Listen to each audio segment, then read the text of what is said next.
Muy buenas noches. Nuevamente, Gestores Públicos inicia un nuevo programa. En esta oportunidad vamos a abordar el tema de la reforma política y las relaciones de colaboración o de cooperación entre los diferentes niveles de gobierno en el país. En esta oportunidad hemos invitado a tres especialistas en la materia, ¿no? Tenemos en primer lugar, ¿no es cierto?, el gran gusto de presentar al doctor Gorky González, quien es profesor principal de la Universidad Católica del Perú, también es doctor en justicia constitucional, además de otros cargos y otros atributos que tiene que no los vamos a relatar por problema de tiempo. De igual manera, tenemos el gusto y el placer de presentar también a la doctora Lelia Lazo, quien es docente en la Universidad Católica Santa María de Arequipa, y también cuenta con maestría en Derecho Constitucional y Gestión Pública. Y por último, al doctor Jesús Coa Vegaso, quien es abogado y también cuenta con una maestría en Gestión Pública y Derecho Constitucional, también estudiado en la Pontificia Universidad Católica de Lima. Así que estamos comenzando el programa y vamos a tratar tres temas, ¿no?, en esta oportunidad, y comenzamos. Así que desde Arequipa, para todo el Perú y para el mundo, comenzamos este nuevo programa de Gestores Públicos Perú. Muy bien. Vamos a invitar en primer lugar al doctor Gorky González para que nos dé una apreciación suya sobre las propuestas de reforma política, ¿no?, que ha desarrollado el presidente. Una introducción muy breve, nada más.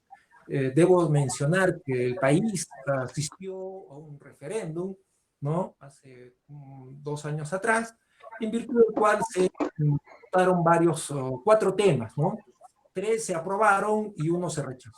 Se aprobó el cambio de la Constitución o la organización de la Junta Nacional de Justicia, la reforma del financiamiento de los partidos políticos, la prohibición de la reelección de los congresistas, y se rechazó la propuesta de la bicameralidad como un retorno a la institucionalidad democrática de la República, ¿no?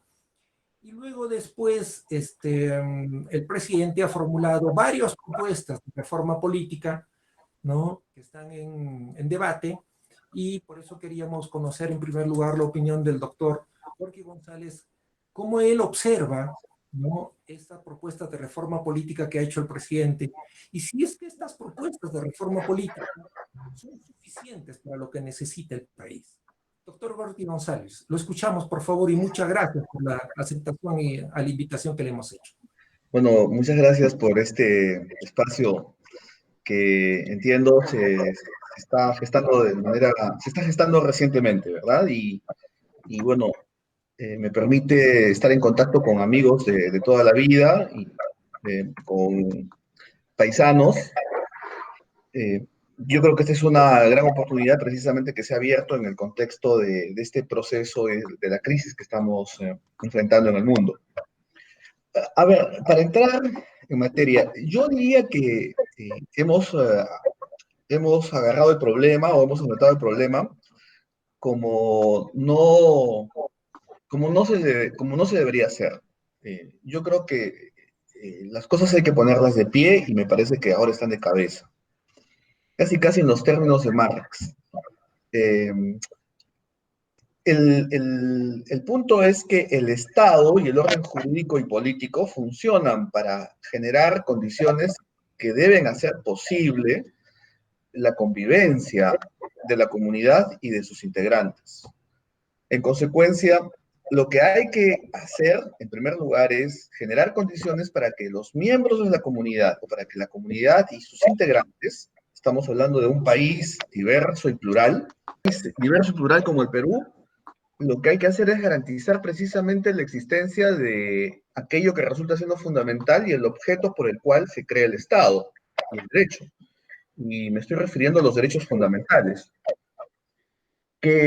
que no son solo los derechos individuales y que más bien lo que en este contexto de crisis se ha puesto sobre la mesa es que la ausencia de estos derechos, me refiero a los derechos fundamentales llamados sociales, y su ausencia, la falta de condiciones para que estos puedan garantizarse para todos los peruanos y peruanas, ha hecho que la crisis se agrave.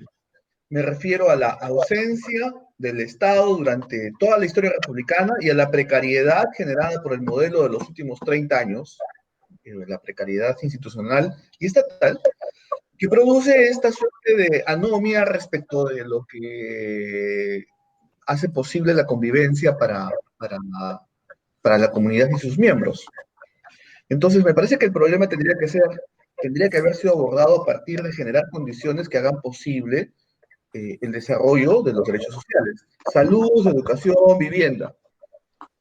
Eh, en lugar de eso, lo que se ha planteado es una aparente reforma política que en realidad es un conjunto de parches, ¿no? Son elementos un poco dislocados que eventualmente no necesariamente van a concurrir en la configuración de un modelo de Estado que responda a las demandas del momento actual y de lo que viene en el futuro. Por otro lado, estamos hablando de un conjunto de reformas que, para comenzar, eh, están evadiendo problemas estructurales al interior de estos mismos espacios institucionales. Por ejemplo, se me ocurre que pensar que la Junta Nacional de Justicia puede hacer una gran reforma política, yo sinceramente pienso que sin duda es una reforma, un cambio en un contexto de purga, en un contexto de enfrentar el problema generado por la corrupción, en un contexto determinado en el país, y eso fue, y eso ha significado, pero no creo que pueda ser más en la medida en que el problema del sistema de justicia es un problema estructural, es un problema cultural, es un problema de cultura institucional. Y entonces la Junta es una entidad que administra la carrera judicial, que recluta personas para que ejerzan la función judicial, y esas personas van a ser reclutadas de lo mismo que tenemos ahora. Un escenario de crisis de la enseñanza del derecho y un escenario de precariedad del sistema de justicia. Entonces ahí no me parece que las cosas vayan a cambiar, más allá de este efecto que pudo haber tenido una importancia crucial en la coyuntura, ¿no? Y la purga, ¿no? Esta necesidad de enfrentar la crisis del momento. Y eso probablemente pueda estar presente en los otros cambios que forman parte de este listado de temas que tú has mencionado, Walter, ¿no? Y que, pues, y bueno, sin duda está el punto central que precisamente no ha sido tocado y que tendría, no ha sido tocado y que tendría que ser abordado en este tiempo que queda. Me refiero a la reforma del Parlamento y a la reconfiguración de la bicameralidad. Pero es que pensar la bicameralidad sin pensar el planeamiento territorial del país, sin pensar el problema de la regionalización, es una reverenda tontería, del mismo modo. Entonces, este problema que termina siendo central desde el punto de vista político no puede dejar de lado el gran problema que se ve en el país y que tiene tanta antigüedad como la historia de la República y que hace referencia precisamente a que el país no puede seguir siendo administrado y gobernado desde Lima.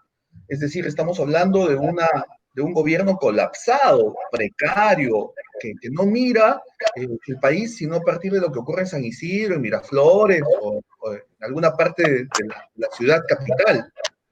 Esto tiene que cambiar. Entonces, nada de lo que se haga, ni siquiera los partidos políticos, ni siquiera los otros cambios van a tener sentido si es que no se mira al país en su integridad. Y eso tiene que ver con la satisfacción de condiciones que hagan posible que las personas en todo el país puedan tener derechos sociales, puedan tener salud, educación y vivienda. Si es que no se hace el esfuerzo por gestar un diseño que permita enfrentar este problema en el corto plazo, pero progresivamente después, vamos a seguir siendo un país, yo diría, sin viabilidad, ¿no? Bueno, para comenzar, gracias. Ya. Este, el doctor Gorky nos ha presentado un temas bien profundos, ¿no? Nos ha alertado de que debemos pensar el país en la totalidad y abordar temas estructurales. Los temas planteados en la reforma política por el presidente Vizcarra no abordan los temas estructurales. Doctora Lelia, su intervención, por favor, al respecto. Sí, gracias, Walter, por permitirme la participación. Y bueno, coincido plenamente con Gorky, ¿no? En el tema de lo que he explicado, no es en materia estructural. Si nosotros nos remontamos a agosto del 19, salieron publicadas, de hecho ya han salido publicadas leyes que han establecido reformas políticas en temas de política electoral, ¿no? Entonces ha salido las normas, por ejemplo, las que modifican la ley de organizaciones políticas sobre inscripción, afiliación, comités partidarios, suspensión de cancelación, etcétera. Otras que modifican el tema, todo lo que tiene que ver con el tema eleccionario, ¿no? Entonces, estas 4 ya han sido publicadas, otras que han sido, que han quedado digamos, en evaluación, y asimismo aprobó en su momento el Congreso 2 proyectos de ley de reforma constitucional en primera votación, que siguiendo el mecanismo de la reforma constitucional previsto en la carta política, deberían ser ratificados por el Congreso, ¿no? En la legislatura. De hecho, que eso que ha ocurrido en julio, que ha sido el nuevo conato de lo que ha ocurrido en el mes de julio, ¿no? Entonces, estos proyectos de ley de reforma constitucional que regulan en particular materias fundamentales para nuestro sistema político que tiene que ver con los impedimentos constitucionales para ser candidatos a cargos de elección popular, inmunidad parlamentaria, etcétera. Entonces, vemos nosotros como respuesta que no existe que no existe una normalidad en la política nacional, ¿no? Porque la normalidad no es vivir en crisis permanente con un poder ejecutivo que no sabe articular con el Congreso y los gobiernos subnacionales, y con un Congreso con una agenda propia disasociado del querer ciudadano. Entonces, en eso coincido con Gorky en el sentido de que si hay que hacer una reforma política y si hay que hacer una reforma constitucional, tiene que ser sobre temas estructurales que finalmente determinen algo importante: satisfacción ciudadana, acortamiento de brechas, desarrollo, ¿no? Entonces, si nosotros recordamos, solo por tomar un ejemplo, y no quiero excederme, lo que pasó en la última legislatura para hacer cambios constitucionales que van a tener que ser refrendados en otra, que hemos visto, ¿no? Hemos visto, digamos, una acción del Congreso y una reacción del presidente, ¿no? En determinación que obviamente, a mi entender, desde el punto de vista constitucional, si esto se plasma en su oportunidad y se configura esta modificación constitucional por la forma y el fondo, es totalmente inconstitucional. Entonces, bajo ese criterio, como preámbulo al conversatorio, estoy totalmente de acuerdo con lo que dice el doctor Gorky, en el sentido de que esto, tanto la reforma política como la reforma constitucional en la dación de marco normativo, que es obviamente nuestra carta constitucional, debe estar establecido, ¿no? en temas estructurales que determinen, como he indicado, una normalidad en la política nacional de cara a la solución, ¿no?, de los problemas sociales, el acortamiento de brechas y la satisfacción colectiva. Doctora Jesús Coa, las 2 intervenciones coinciden en que debemos abordar temas estructurales. Pero para abordar temas estructurales, en otras palabras, para abordar temas constitucionales, tendríamos que estar en un momento constitucional. Doctor Jesús Coa, ¿estamos en un momento constitucional? Respecto a la pregunta, doctor Walter, a ver, analicemos el contexto. Estamos rumbo a cumplir 200 años como república. Ello implica un momento y un contexto simbólicamente importante para nuestra sociedad. En segundo lugar, estamos en un contexto no solamente nacional, sino mundial, en el que se empieza a reflexionar sobre el rol del Estado, ¿no? No solamente la economía, sino la sociedad, un poco desligándose de aquellas concepciones que en los años 90 se empezaron a generalizar en América Latina respecto a un modelo neoliberal, ¿no? Utilizó incluso la denominación del Fondo Monetario Internacional cuando ellos mismos utilizan el concepto de neoliberal para describir sus medidas.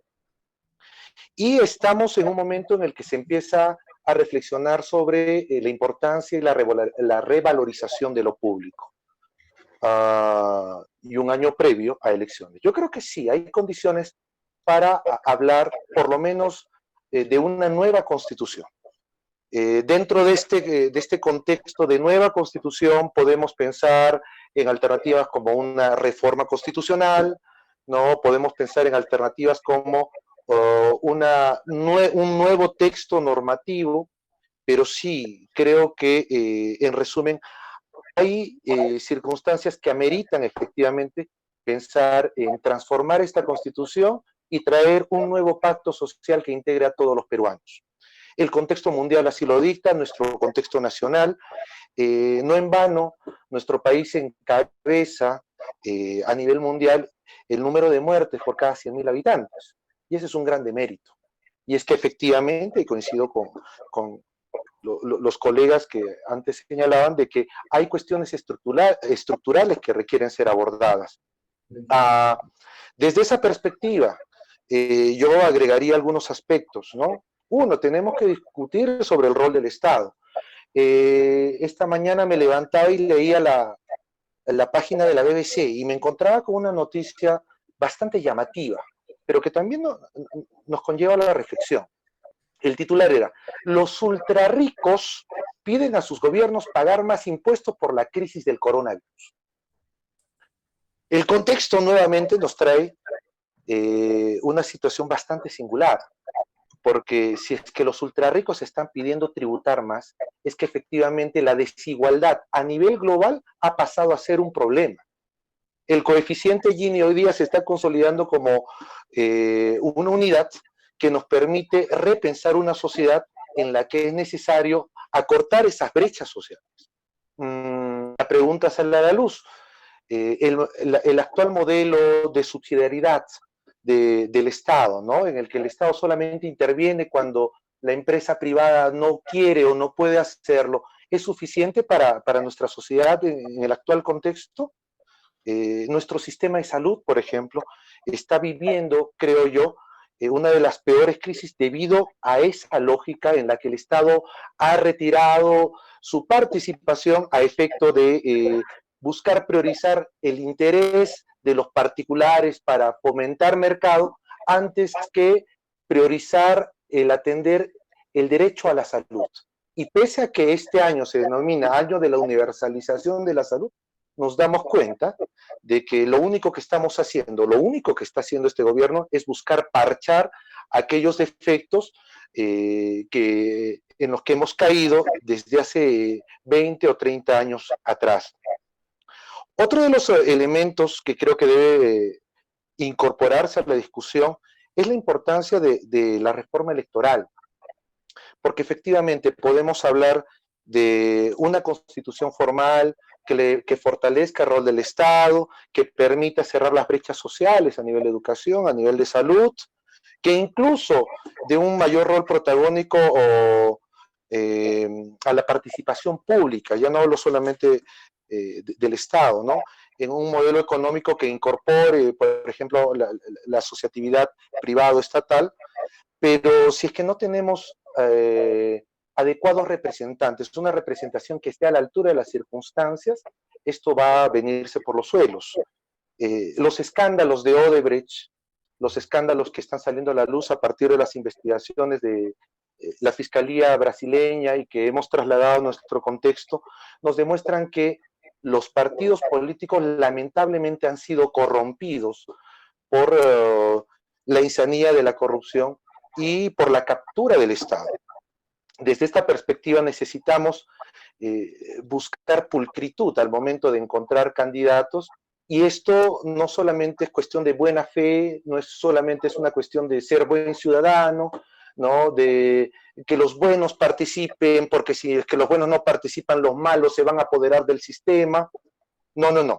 Esto pasa también por el establecimiento de reglas electorales, de normas electorales, que, por ejemplo, terminen de consolidar la lógica del financiamiento público a los partidos políticos a efecto de poder garantizar de que exista una adecuada representación con instituciones sólidas que den un debate alturado y que tengan coherencia no solamente ideológica, sino también programática. Esto es importante con miras a un bicentenario porque estamos hablando de una necesaria consolidación institucional.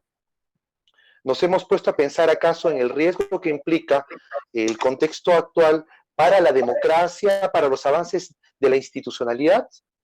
No descartemos que en un futuro pueda aparecer algún candidato con opciones reales de hacerse con el poder que traiga abajo el poco tiempo de democracia que hemos venido acumulando en estos últimos años.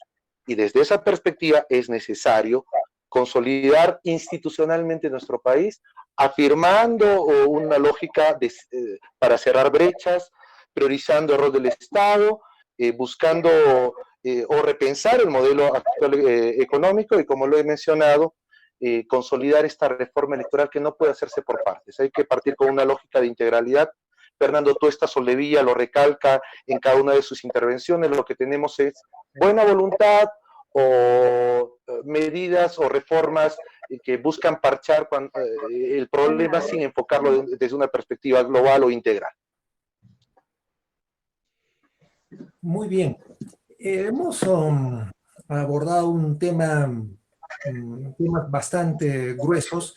Yo les pediría en esta segunda parte puntualizarnos en el tema de las relaciones ejecutivo-legislativo, ¿no? Hemos asistido hace poco, ¿no?, a la acusación del Ejecutivo de que la presentación del Consejo de Ministros tuvo la base de un chantaje. Por la parte del Poder Legislativo, ¿no es cierto?, respondió diciendo, esto no es un chantaje, sino el ejercicio de las facultades constitucionales del Parlamento, ¿no?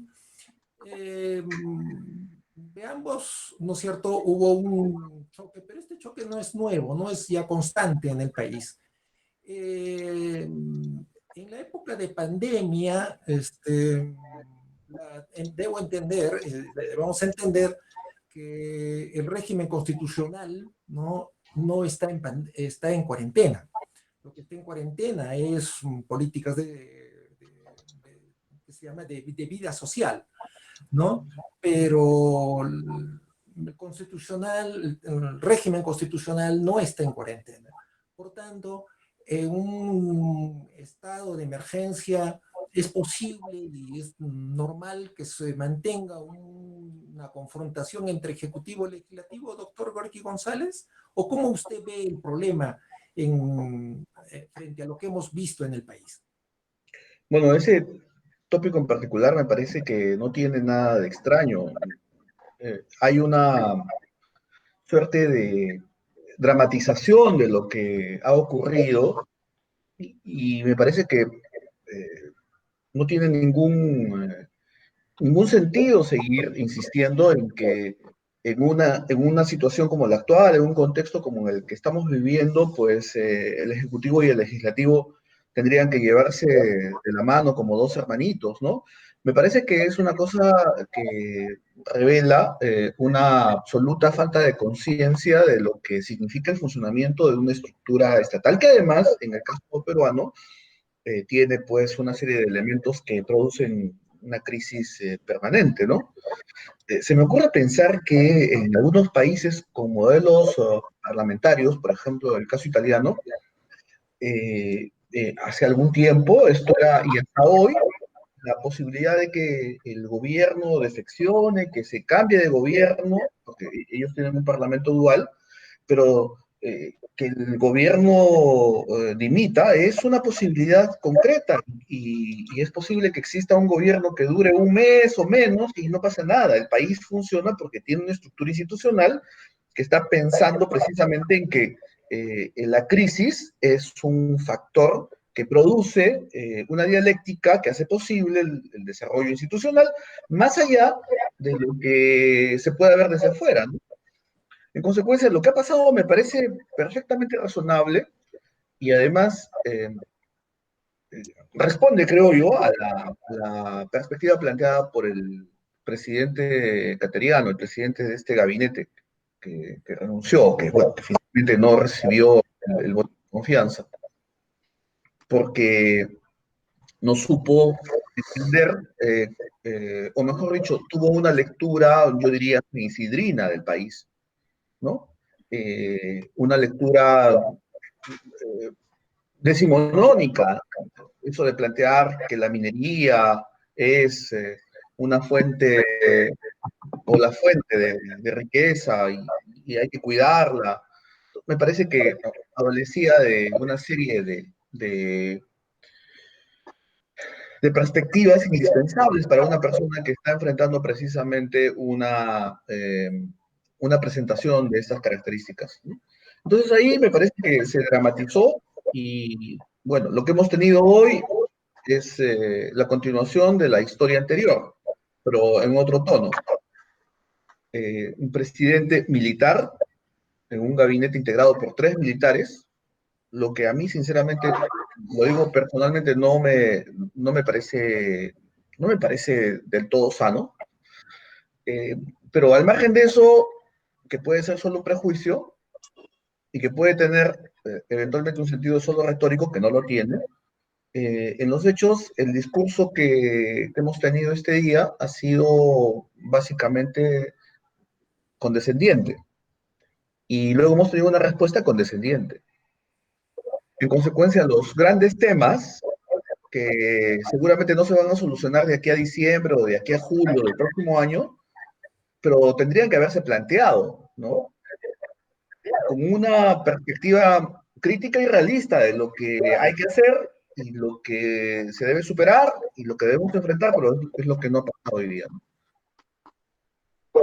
Bueno, a mí me parece que en ese contexto la relación entre el Parlamento y el Ejecutivo tiene sus particularidades en la actual coyuntura. Las particularidades tienen que ver con la configuración del Parlamento.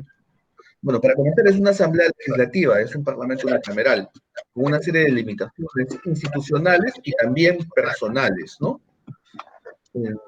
No voy a entrar en detalles, pero hay algunas demostraciones, algunos signos que ponen en evidencia, por ejemplo, una perspectiva fundamentalmente populista que evidencia la carencia de una estructura argumentativa crítica respecto de temas y prioridades. Eso en principio. Institucionalmente es una entidad que tiene limitaciones porque la, eh, la pandemia además ha contribuido a que esto sea mucho más evidente. Es decir, el espacio de discusión, de deliberación, de debate, no es precisamente algo que se pueda observar en el actual Parlamento, ¿no? Y más allá de las consideraciones personales, institucionalmente hablando, esto tiene que ver con su estructura unicameral también, ¿no?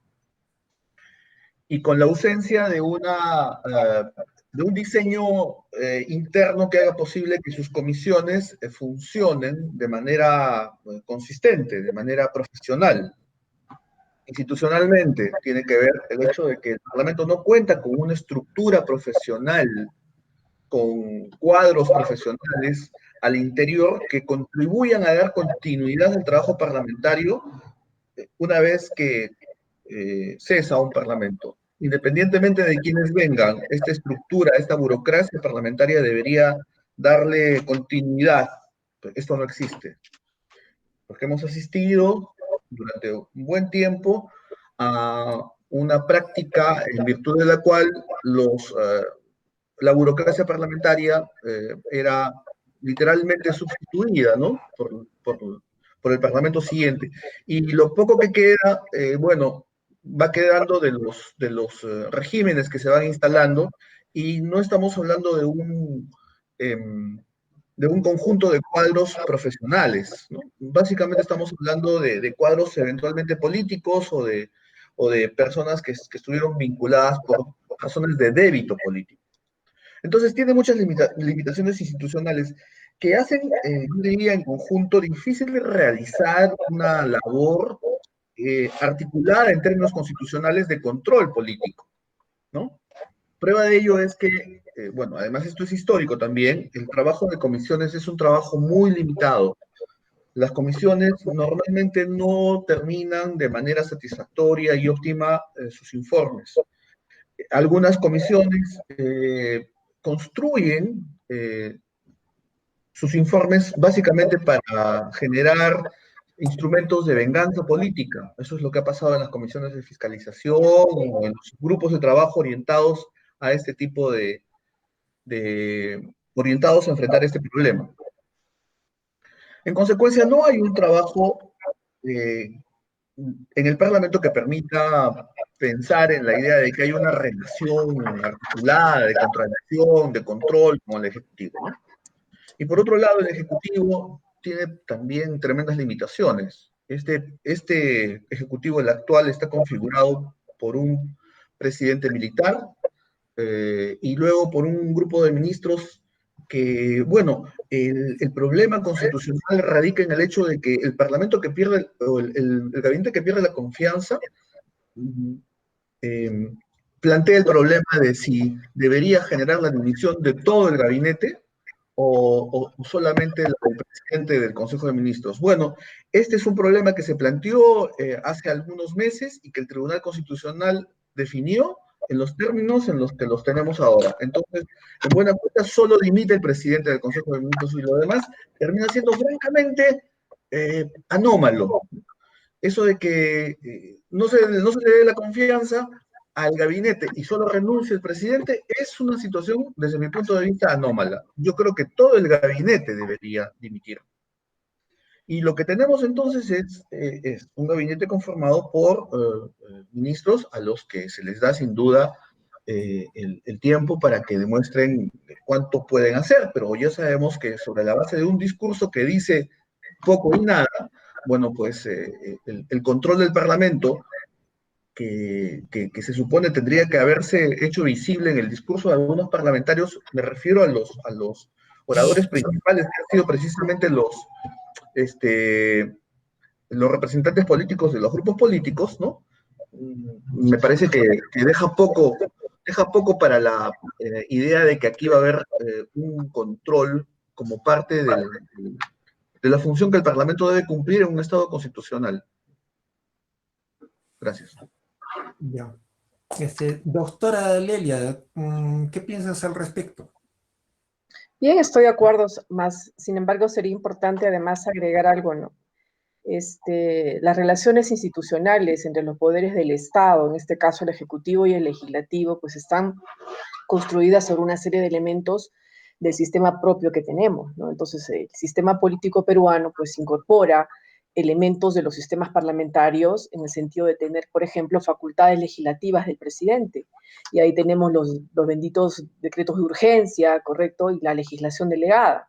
Bien, entonces hoy en la mañana, obviamente, escuchamos el mensaje, obviamente, del nuevo premier con cargo al voto de confianza, y se inició algún comentario anterior a esto señalando, ¿no?, que hace el Congreso, ¿correcto?, ejerciendo de alguna forma, de manera en presión, digamos, determinación de temas ejecutivos, y que hace el presidente de la República estableciendo determinación de marco normativo cuando las funciones del Ejecutivo es precisamente ejecutivo, ejecutar acciones, es decir, gobernar, es la gobernanza, ¿correcto? Y el legislativo obviamente es normar y fiscalizar, ¿no? Entonces, de cara a esto, hemos escuchado, obviamente, creo que todos los peruanos y más los estudiosos en este detalle, las palabras del nuevo premier, que ha sido obviamente muy conciliador y ha determinado políticas públicas de cara al tema de cómo es que se determina la mitigación a nivel primario de la contención de la pandemia de la COVID-19, y algunos temas para el fortalecimiento, digamos, a mediano y corto plazo, a corto y mediano plazo, el tema, por ejemplo, de las MIPES, en los cuales ha ahondado en detalle, ¿no? Bien, entonces, considero que si se tiene que hacer una reforma política en el Perú respecto de esto, sería importante determinar y dejar establecido claramente en el sistema que tenemos no solo las funciones que estos tienen, sino que de la mano de las funciones que estos tienen, no se contrapongan en intereses particulares, sino que determinen los mismos de cara a los intereses ciudadanos, ¿no? Unos ejemplos recientes constituyen las iniciativas legislativas presentadas por nuestros congresistas, ¿no?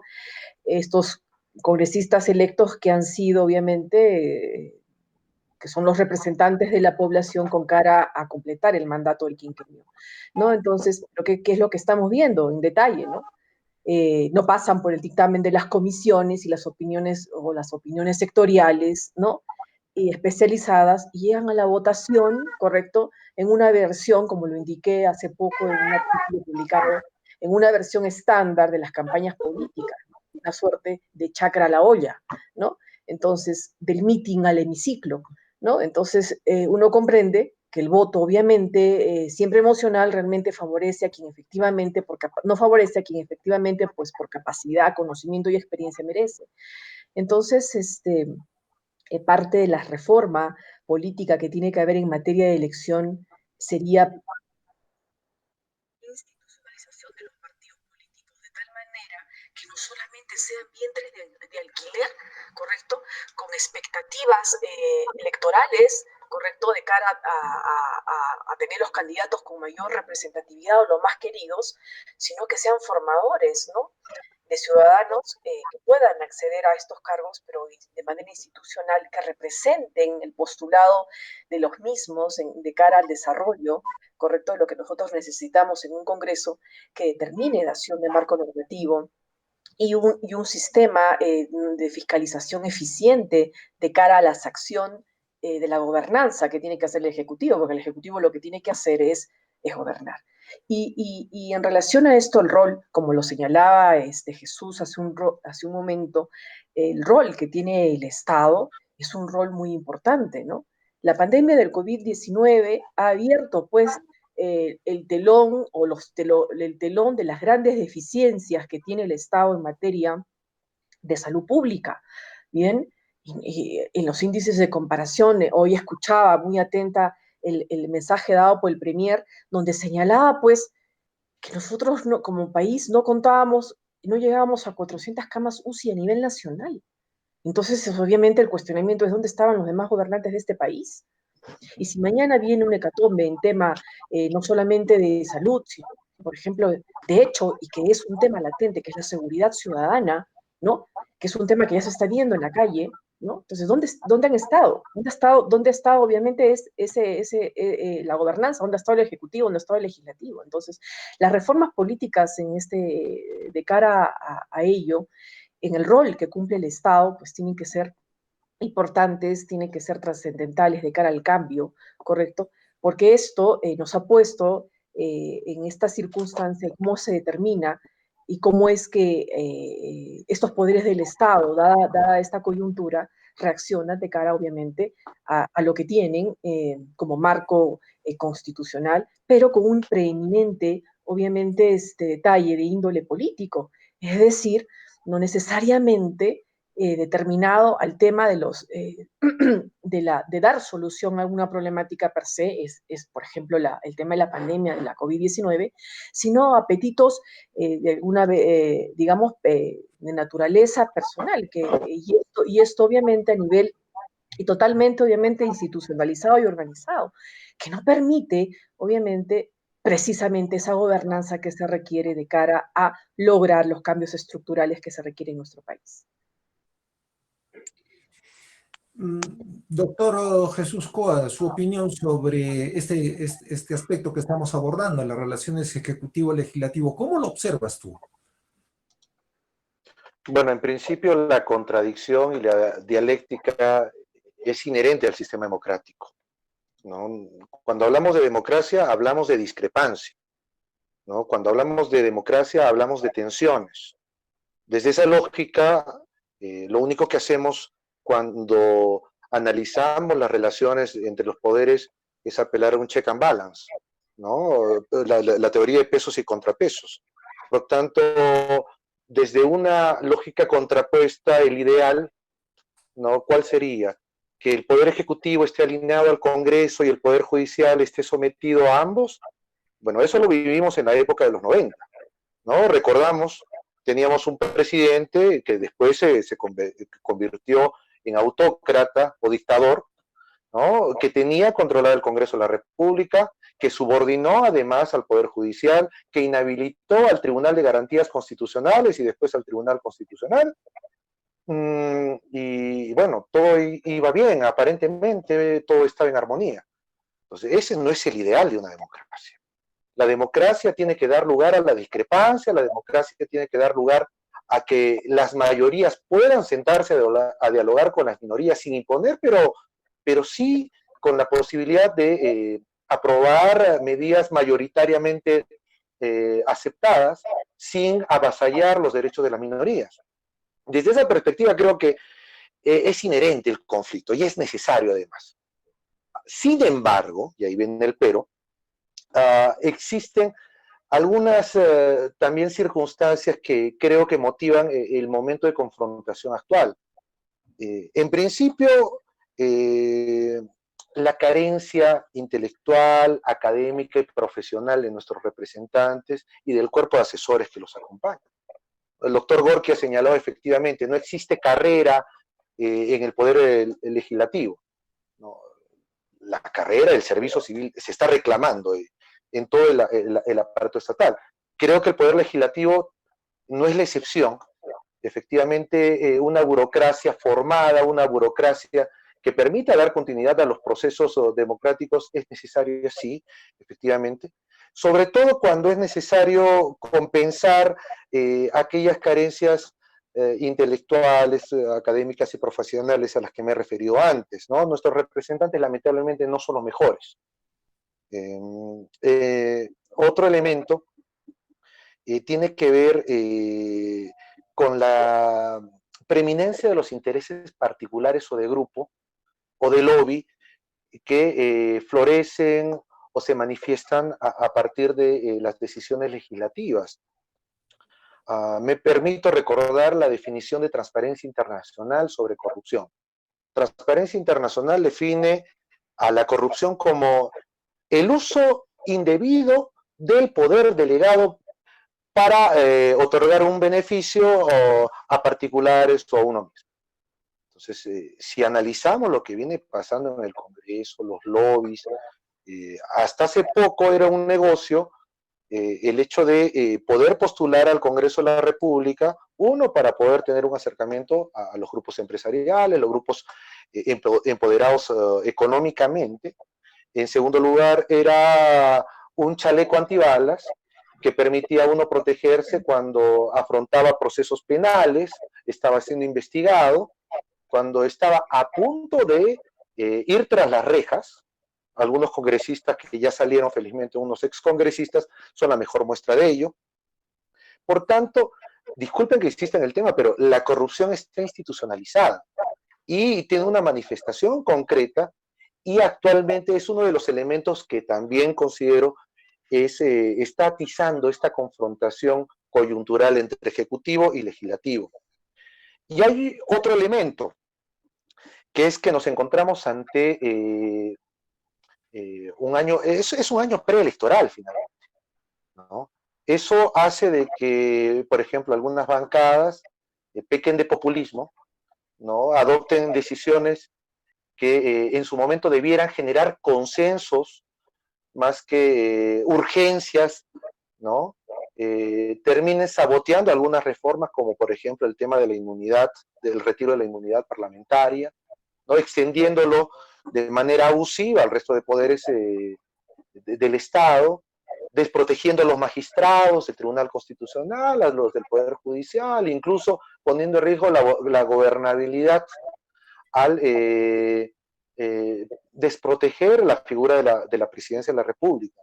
Entonces, este conjunto de elementos, uno de carácter estructural, el conflicto es inherente a la democracia, y dos, estos elementos de carácter coyuntural, momentáneos, ¿no?, que nos toca vivir, son los que están atizando este conflicto que no es reciente, se está heredando del Congreso anterior y que lamentablemente parece que va a persistir porque estamos a puertas de un nuevo proceso electoral.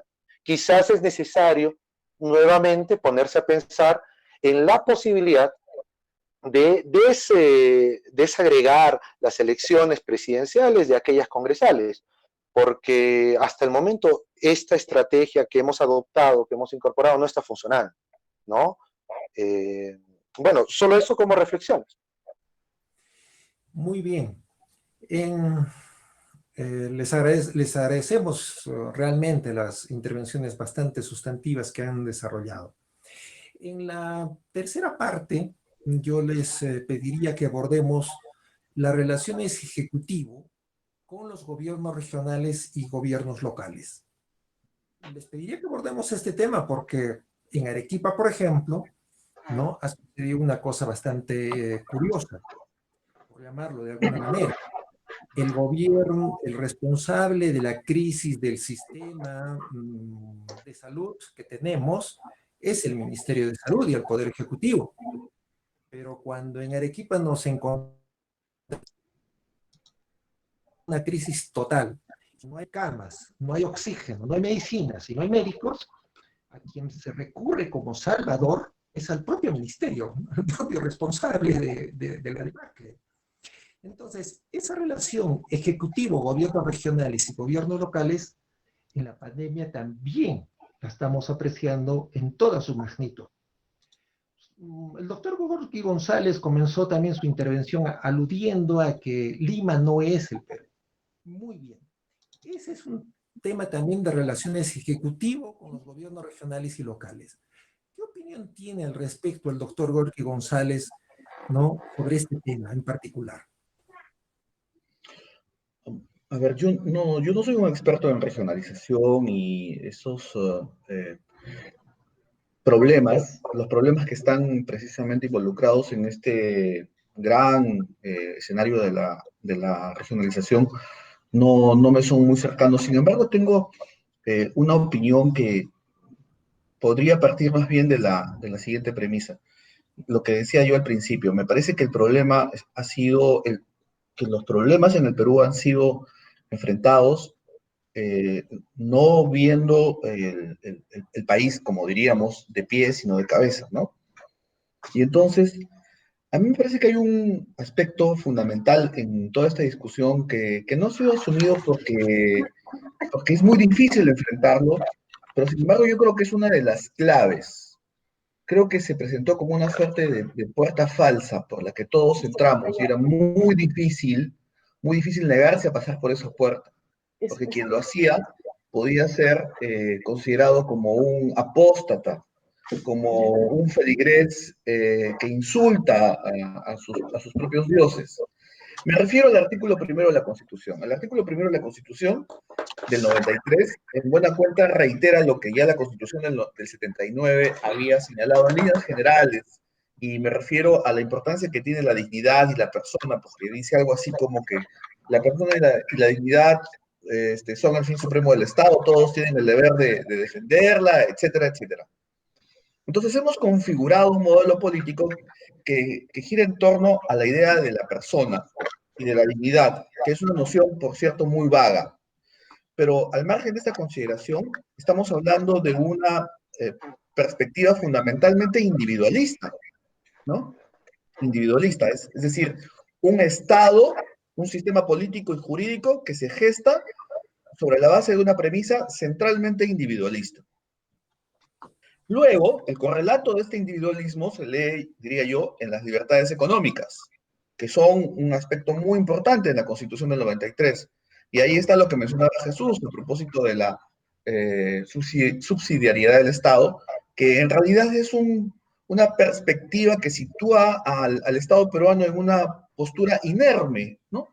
Básicamente interviene cuando se lo permite una ley, que dicho sea de paso no se ha dado en toda la historia de la Constitución del 93, y en buena cuenta deja el terreno a la iniciativa privada para que haga lo que tenga que hacer. Es más, los monopolios sabemos no están prohibidos tampoco. Lo que está prohibido es la posición de dominio. En consecuencia, los monopolios existen y existen. Y si la iniciativa privada decepciona o hace mal su trabajo, el Estado literalmente no puede hacer nada, a menos que haga el esfuerzo de entrar a discutir que se trata de un asunto de interés público y que podría pensarse en una participación concreta en la actividad empresarial, quiero decir, en la satisfacción de condiciones para que la población tenga acceso a sus derechos. Lo que quiero decir en resumen es que La configuración de un modelo individualista permite la generación o potencia la idea de un Estado que privilegia las libertades económicas y no la igualdad. Por eso es que la igualdad está devaluada. Por eso es que la igualdad no se lee, por ejemplo, cuando uno lee la Constitución y lee los derechos sociales, la educación no queda clara la presencia de la educación como un factor fundamental del desarrollo del país. No queda por ningún lado la presencia de la vivienda como un derecho social. La pandemia, lo mencionaba Leila, ha puesto sobre la mesa tantos problemas y hemos descubierto, bueno, yo no, pero mucha gente dice, hemos descubierto que hay una buena cantidad de peruanos que no tienen vivienda. O sea, hay miles de peruanos que no tienen dónde vivir y que viven, si tienen dónde vivir, en condiciones que son absolutamente inaceptables por los índices más, pero más concesivos de cualquier perspectiva económica o sociológica en el mundo. La gente que vive en casuchas de cartón, en condiciones infrahumanas. Eso es inaceptable. La pregunta es, ¿por qué seguimos aceptando que eso ocurra y que ningún presidente en su discurso diga, vamos a parar esto, vamos a gestar las bases de un modelo que empiece a cambiarlo?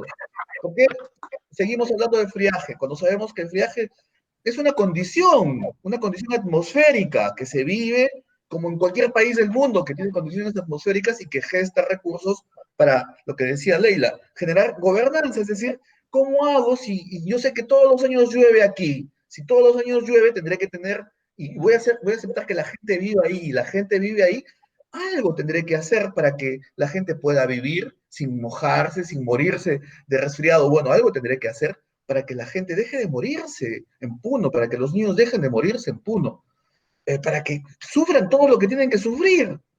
¿Por qué tenemos que aceptar eso? ¿Por qué tenemos que decir, no, si el discurso estuvo, es un discurso pésimo, no ha enfrentado esos que son los problemas, y aquí tiene que ver precisamente la relación, decía yo, del Ejecutivo con las regiones, porque mientras no se entienda que el Perú no es y no debe ser un país que piense en la persona, y debe ser más bien un país definido como una república basada en el trabajo, basada en cada uno de sus miembros, como un todo que debe aceptar, por lo tanto, la complejidad que pone el todo. Entonces, todo lo demás va a quedar siempre subordinado a esto que es lo que tenemos ahora, ¿no? Es decir, un país individualista, del sálvese quien pueda, con libertades económicas, que ya sabemos que son las que hacen posible que solo llega el que puede llegar, el que tuvo herencias, el que tuvo condiciones, y no la persona que nació. Tienen que pasar 3 generaciones para que una persona de extrema pobreza deje de estar en una situación de extrema o de pobreza en el país. ¿Esto por qué tenemos que seguir aceptándolo? Entonces a mí me parece que, como bien decía Walter, las relaciones entre ejecutivo y regiones pasan, pero no solo por redefinir el esquema, el diseño político institucional, pasan por plantear más bien la razón por la cual se justifican todos estos diseños, o el diseño central, que son los derechos sociales. Y sin duda, me parece que este es un asunto que debería plantearse como parte, yo no sé si de un acuerdo, un pacto, yo diría que es una reforma constitucional, sin pensar en la pregunta que se hacía hace un instante, si estamos o no estamos en un momento de cambio constitucional. Eventualmente no, eventualmente no. En Colombia lo están discutiendo, en Chile se viene. Digamos que en el Perú no estamos en un momento de reforma constitucional radical, pero creo que hay algunos cambios que tienen que hacerse. Esos cambios tienen que empezar a hacerse ahora, porque si no vamos a vivir un tiempo de campaña electoral, como decía Leila, es un debate que probablemente no nos lleva a ningún lado. Si en cambio introducimos la necesidad de llevar adelante estos cambios constitucionales, que pongan la prevalencia de los derechos sociales, educación, salud, vivienda, como puntos nodales de lo que tendría que ser el Estado peruano en adelante, y sobre la base de eso construyamos todo lo demás, la relación entre el gobierno central y las regiones. No cabe la menor duda de que el país no resiste, lo dije al principio, no resiste más un país que tiene una estructura donde la capital, el país, gobierna mirándose los ríos. Esto no tiene el menor sentido. Un país tan grande como el Perú, con una Amazonía tan rica, con todos los problemas y toda la complejidad cultural, no puede seguir siendo manejada desde Lima. Solo les pongo un ejemplo para terminar, y esto básicamente lo digo como una cosa de ciudadano de a pie, sentido común. El Ministerio de Cultura es literalmente un dinosaurio en el puente Manhattan. Es decir, es una cosa que no se sabe para qué sirve, no se sabe si funciona o no funciona, porque está pensando el problema de la cultura desde la avenida Javier Prado, ¿no?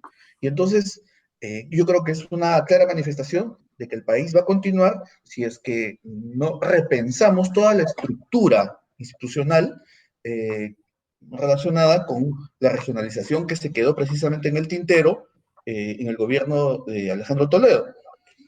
Pero yo diría que ese es un problema que seguramente involucra tiempo, involucra mucha pasión, eh, involucra una serie de elementos. Sin embargo, eh, lo que sí se puede hacer, en lo que sí hay que seguir avanzando, es en plantear la prevalencia de los derechos sociales como reivindicación de lo que significó la fundación de la República, como razón de ser de todo lo que se haga después.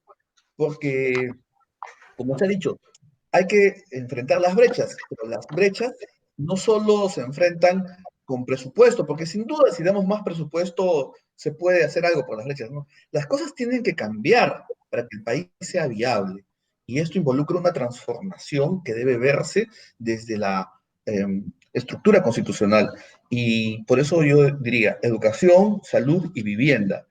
Eh, Parece fácil, y yo no creo que sea muy difícil, pero si esto se llevara a la práctica, yo creo que todo lo demás podría verse con más claridad en el tiempo sucesivo. Gracias. En la misma línea planteada por el doctor Gorky González, doctora Lelia, hemos visto hace un par de días, ¿no? En los pueblos amazónicos han desarrollado una huelga, salen a protestar, hay un choque con la policía y matan a 3 pobladores. ¿Y qué pedían los pobladores? Lo que dice el doctor Gorky: agua, luz, vivienda.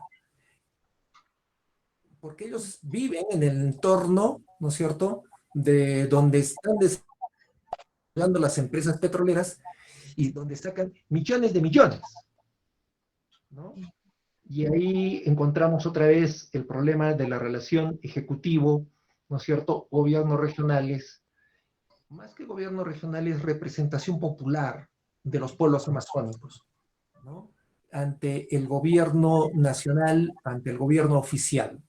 Otra vez el choque entre el Perú informal, ¿no?, y el Perú real, bajo frente al Perú formal, ¿no?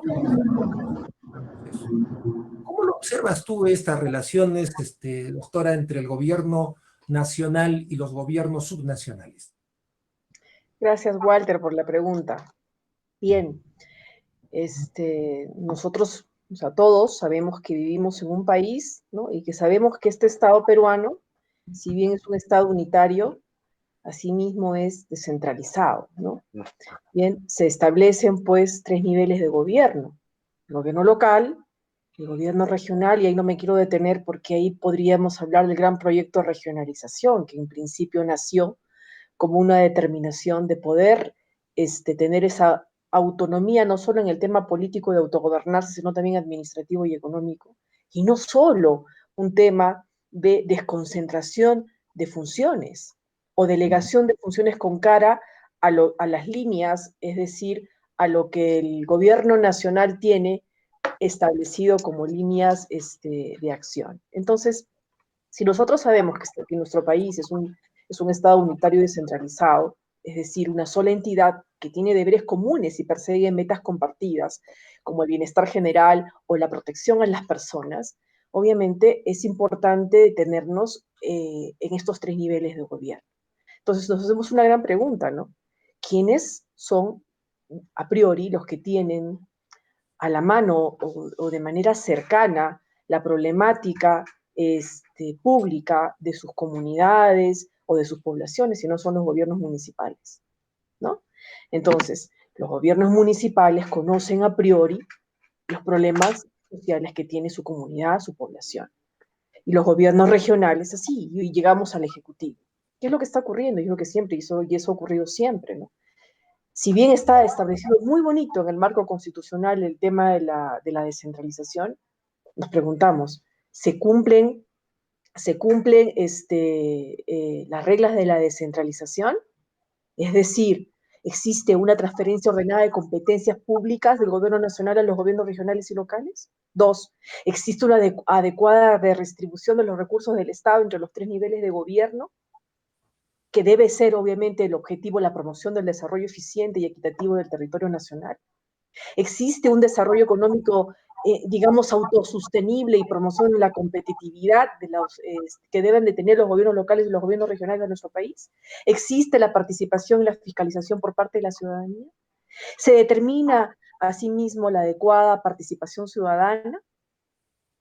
Entonces, yo podría seguir determinando otros objetivos y diríamos, pues, que no. Entonces, no estamos en un país descentralizado, sino mayormente desconcentrado. Y cuando tenemos un país en la que solo se desconcentran las funciones y competencias, ¿correcto? Y las líneas de acción vienen desde el Ejecutivo, es decir, del Gobierno Nacional, y cruzan de manera transversal todo el sistema, en una determinación de adecuación, no llegan a la satisfacción, obviamente, de aquellos problemas sociales y públicos que debieran ser satisfechos en estos niveles de gobierno, ¿no? Entonces, considero que uno de los grandes retos establecidos es determinar y establecer en el periodo, en los periodos que se tengan con cara a los nuevos gobernantes, que se pueda de una vez por todas determinar estos retos o estos desafíos que yo entiendo en este proceso de descentralización, que no solo involucre una desconcentración de funciones y presupuestos, sino que se logre de manera exitosa poder tener, digamos, yo siempre les digo así a mis chicos, ¿no? Integralidad, articulación, multidisciplinaridad y sostenibilidad. Bien, entonces desde lo más chiquito hacia lo más grande. Porque si esto no ocurre, simplemente vamos a estar, como siempre hemos estado, de cara a que simplemente se hagan de ojos ciegos en relación a cuáles son las necesidades que tienen las poblaciones. Y tú señalaste esto en particular. Y esto obviamente se determina precisamente porque no se conoce la realidad que se tiene. Yo les comento, por ejemplo, una experiencia graciosa, porque es para reírse, ¿no? O sea, se ha cambiado el sistema. Antes teníamos el bendito Sistema Nacional de Inversión Pública, ahora ha sido modificado en vía de simplificación por otro sistema. Yo recuerdo claramente cuando pedíamos, por ejemplo, financiación para un proyecto de una avenida de orden metropolitano en Arequipa, ¿correcto? Se nos observó el proyecto porque no podía tener drenaje fluvial, porque tenía que tener cunetas. Por Dios. O sea, un técnico sentado en el Ministerio de Economía y Finanzas establecía que una vía de orden metropolitano en Arequipa no podía tener drenaje fluvial en una ciudad en la que tenemos lluvias y aniegos. Y más aún, poner cunetas. ¿Sabes lo que son cunetas, no? Son eso que encontramos en la carretera como unas hondonadas que están colindantes con los cerros. Y desestimaron el proyecto de inversión pública, y eso se resume en una sola cosa: no conocen la realidad. No conocen la realidad. Entonces, en esta integralidad y en esta articulación, pues se requiere tratar los problemas sociales y los problemas públicos, ¿no? De manera que sean resueltos de manera integral y sean articulados, es decir, que se tenga el compromiso del Ejecutivo y los gobiernos regionales y locales, y no lo que suele ocurrir. Una propuesta sería, por ejemplo, la modificación del marco normativo especial en el tema de las benditas competencias compartidas y exclusivas. que termina siendo, y perdonen la grosería, una mezcolanza en la cual se justifica por intereses solamente políticos y electoreros que los gobiernos regionales terminen haciendo competencias municipales y los gobiernos municipales competencias regionales y el presupuesto público no se invierta correctamente en aquello que realmente necesita la población. Bien, entonces, traigo a colación el tema de la gestión política a cargo del COVID-19 en Arequipa, que lo ha señalado Walter a raíz de la temática planteada. En nuestro último marco normativo, el Decreto de Urgencia 086/2020, que ha sido publicado el 22 de julio del 2020, ¿qué dicta? Dicta medidas extraordinarias para mitigar la crisis sanitaria en el departamento de Arequipa a consecuencia del COVID-19. ¿La justificación cuál es? Tenemos una incapacidad en la determinación de políticas públicas por parte del gobierno subnacional. ¿Qué pasó en la selva? ¿Qué pasó en el oriente? Cuando veíamos gente que se moría en la calle. Entonces, bajo este criterio, obviamente, tendríamos que determinar en este tema de competencias, ¿no? No solo la intervención, sino obviamente que los gobiernos subnacionales asuman pues su responsabilidad en sus competencias, ¿correcto? Y puedan establecer mecanismos y políticas de cara, en este caso, la gestión política del COVID, ya tenemos este decreto de urgencia puesto encima, pero esto no soslaya ni limita, por ejemplo, la autonomía política que tienen los gobiernos regionales. Y esa está determinada en la capacidad pues de autogobernarse. Por tanto, todas las buenas intenciones que puedan tener el Ministerio de Salud, que está liderando esto en Arequipa a través de su comité o su comando COVID-19, que pueden estar muy bonitas, enmarcadas en el tipo de decálogo, no simplemente queden pues en buenas intenciones, porque adolecen de algo importante, y eso no se le ocurrió al Ejecutivo, legitimidad. ¿Cómo haces que la gente cumpla? ¿Cómo haces que esto sea coercitivo? ¿Cómo haces que cambie el tema de la conducta social? Si no involucras, obviamente, si no lo legitimas. Y dos, no involucras a los sectores sociales representativos, a la sociedad civil organizada, a la empresa privada, a las iglesias u otras iglesias, etcétera, ¿no? Entonces, ¿qué estamos viendo? Estamos viendo, pues, una deficiencia, obviamente, si bien en este caso el gobierno nacional interviene administrativamente a la región de Arequipa en sus funciones y competencias de salud en la lucha contra la pandemia de manera temporal, es también cierto que el gobierno, al decir de las cifras de contagiados y fallecidos, viene fracasando al punto de que el Perú ocupa el segundo lugar en el mundo por número de fallecidos por millón de habitantes. Y esta información de la red Utopía de Johns Hopkins, de la Universidad de Johns Hopkins. ¿Qué significa esto en términos? Que el gobierno nacional y los gobiernos subnacionales pues muestran mucha dificultad para doblegar los nocivos efectos de la pandemia. Y toco esto de la pandemia a título de ejemplo, pero si hablamos en términos generales, significa que en términos, el gobierno nacional y los gobiernos subnacionales no articulan, no están integrados, no tienen establecimientos de políticas multisectoriales y multidisciplinarias y no son sostenibles. Bien, entonces, en este ejemplo, la intervención por sí mismo, la intervención per se no es garantía de éxito.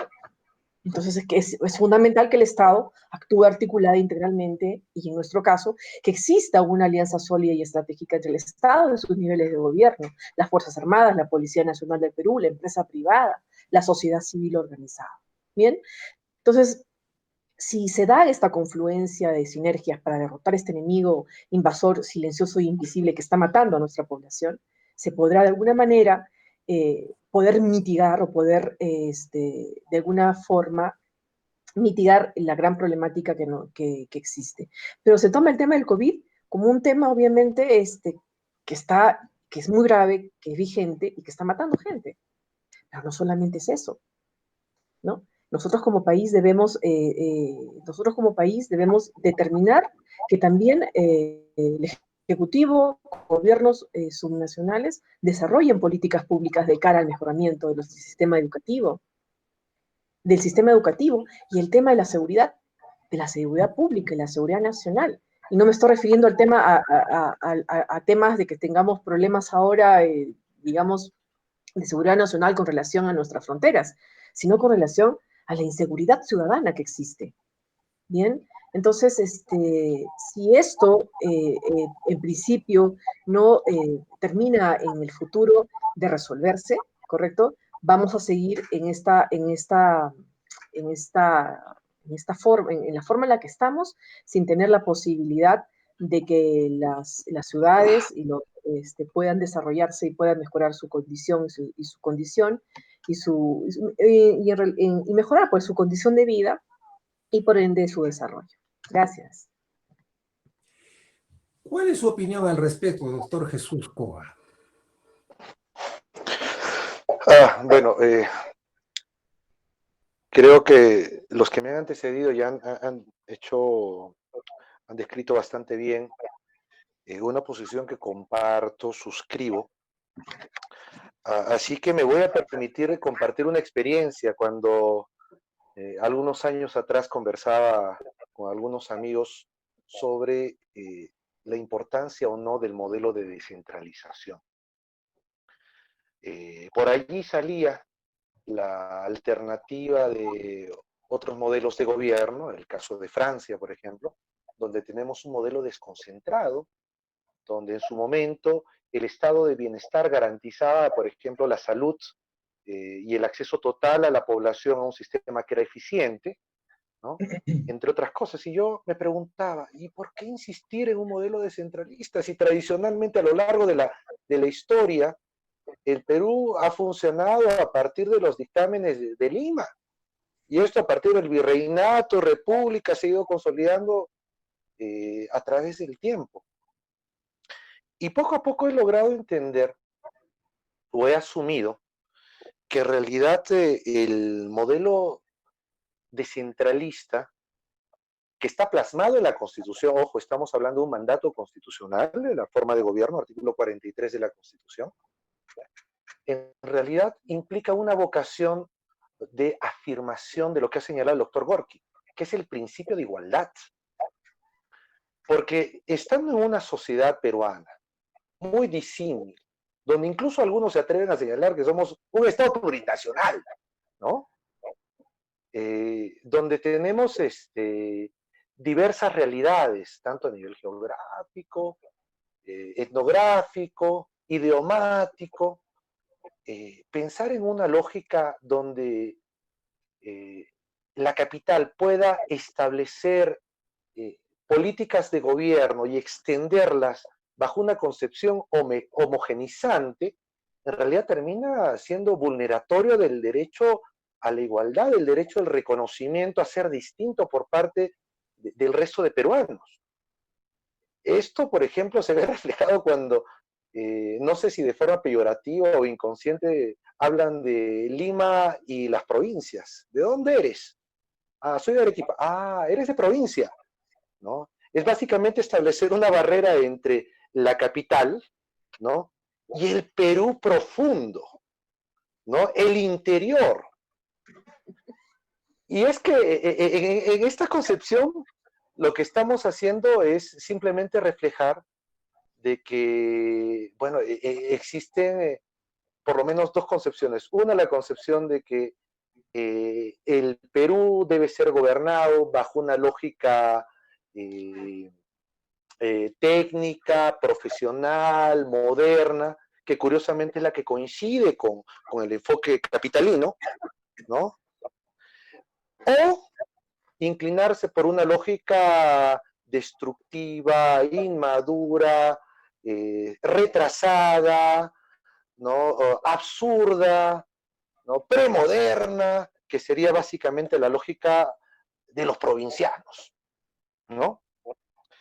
En todo caso, he terminado de asumir como principio y como vocación el defender un gobierno descentralista fundamentalmente por esta posición de principio. Es decir, el modelo descentralista lo que nos permite hacer es consolidar una lógica de igualdad en el reconocimiento de las características individuales o las características colectivas que tenemos cada uno de nosotros a partir de nuestras provincias, de nuestras localidades, para no utilizar el término provinciano, ¿no? De nuestras localidades o de nuestros departamentos, etc. Señalado esto, me permito compartir la preocupación que me genera el hecho de que a partir de la intervención del gobierno central en los sistemas de salud, en los distintos gobiernos regionales, muchos ven con buenos ojos ello. Lo entiendo y lo asumo porque ante una coyuntura de emergencia y de pandemia, bueno, pues la intervención con mayores recursos, una intervención más enérgica, seguramente es bien vista porque esto posibilita el solucionar o el atender una urgencia inmediata, ¿no? La gente se está muriendo. Pero si nos vamos al trasfondo, en realidad estamos matando y sacrificando este principio de descentralización que debía consolidarse a partir del tiempo. Sin embargo, desde el año 2005 no hemos tenido otra iniciativa, más allá de la del referéndum, en la que me permito destacar que Arequipa fue la única que votó a favor de la integración y de la conformación de regiones. No hemos tenido una política que impulse este modelo descentralista. Por tanto, me permito afirmar lo siguiente. Si es que los gobiernos regionales no han sabido consolidarse, no han podido consolidarse, en realidad estamos hablando de un doble fracaso. Evidentemente, un fracaso por parte de los gobiernos regionales, ¿no? Pero también un fracaso por parte del gobierno central, que desde el año 2005 no ha podido impulsar este proceso de descentralización, este proceso de transferencia de competencias, este proceso que implica el desarrollo de capacidades para poder articular políticas públicas que puedan desarrollarse de manera eficaz y eficiente en todos los departamentos del país. Esto como reflexión. Y me permito adicionar algo que a veces se nos olvida. Cuando uno mira el organigrama del Estado, uno no ve a un gobierno nacional por encima de los gobiernos regionales y los gobiernos locales. Están exactamente en el mismo nivel. Y prueba de ello es que, por ejemplo, las ordenanzas municipales y las ordenanzas regionales tienen el mismo rango normativo que una ley del Congreso de la República. Por tanto, y aquí me permito jalar las orejas también a nuestros amigos alcaldes, regidores, consejeros regionales y gobernadores, porque muchas veces estamos con una actitud demasiado pasiva y esperamos que el Ejecutivo, a través de sus sistemas administrativos, a través de sus directivas, pueda solucionar los problemas de los respectivos departamentos o de las localidades, y nosotros estamos con una lógica pasiva, acatamos. Directiva del Sistema de Bienes Nacionales, lo acatamos. Directiva del Ministerio de Economía y Finanzas, la acatamos a rajatablas. Y en principio no está mal, si esto se contrapone a la realidad local, si es que esto impide o resulta ser un obstáculo para solucionar problemas de nuestro entorno inmediato, estamos cayendo en una apatía, en una inacción que nos trae responsabilidad con el futuro de nuestro desarrollo. En todo caso, ¿no? Me permito reafirmar ello. La Constitución nos ordena profundizar el modelo descentralista.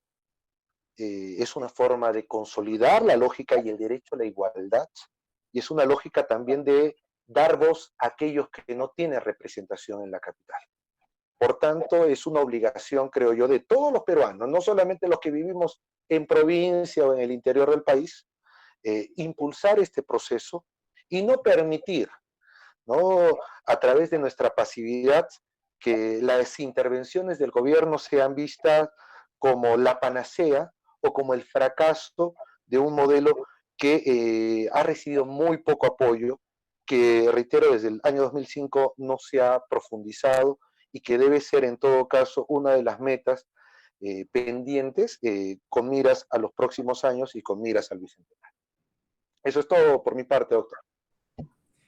Bueno, ya habiendo culminado el objetivo de la reunión y el conversatorio, no nos queda más que agradecer a los que han intervenido y francamente, con mucha sinceridad lo digo, sería casi una ofensa pretender hacer sacar conclusiones, porque se han desarrollado tal conjunto de tesis, ¿no es cierto?, y de argumentos y de reflexiones tan amplias y tan sustantivas que sería francamente una ofensa priorizar unas y dejar de lado otras, ¿no? Así que yo espero que los oyentes y los audientes que tenemos, ¿no es cierto?, saquen sus conclusiones y hayan aprovechado, ¿no?, de las exposiciones, de las 3 exposiciones, de las intervenciones que hemos tenido ahora. No puedo más que volver a reiterar el agradecimiento a todos, ¿no?, especialmente al doctor Gorky González, que lo vemos después de muchos años, pero que Arequipa, a él le podemos decir expresamente que Arequipa lo extraña mucho, ¿no? Así que lo vamos a tener y lo comprometemos a participar con mayor intensidad en estas conversaciones, ¿no? Abordando un tema que es de especialidad, el tema de las políticas de justicia, ¿no? Entonces, no hago más que agradecer a todos los que nos han seguido, ¿no?, a nuestros ponentes, y asumiendo el compromiso de visitar y de exponer la próxima semana un nuevo problema, un nuevo tema, ¿no es cierto?, que ayude a la reflexión en una perspectiva alternativa al mundo oficial tan segmentado que observamos en los medios de comunicación masivos. Muchas gracias y hasta una próxima oportunidad. Gracias a ustedes. Buenas noches, muchas gracias. Muchas gracias. Buenas noches. Gracias a ustedes, gracias. Buenas noches.